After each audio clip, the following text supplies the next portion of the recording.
மேல செதுக்கி வச்ச கவிதை இந்த நேசம்.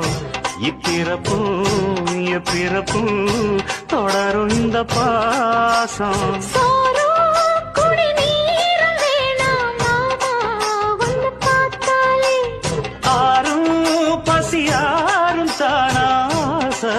மொழி கேட்டாலே ஒன்ன பிரிஞ்சிருக்க தன்னந்தனிச்சிருக்க அம்மம்மாடி அப்பப்பாடி என் மனசு ஒத்துக்காது. செந்தூர பாண்டிக்கு ஒரு சோடி கிளி கூட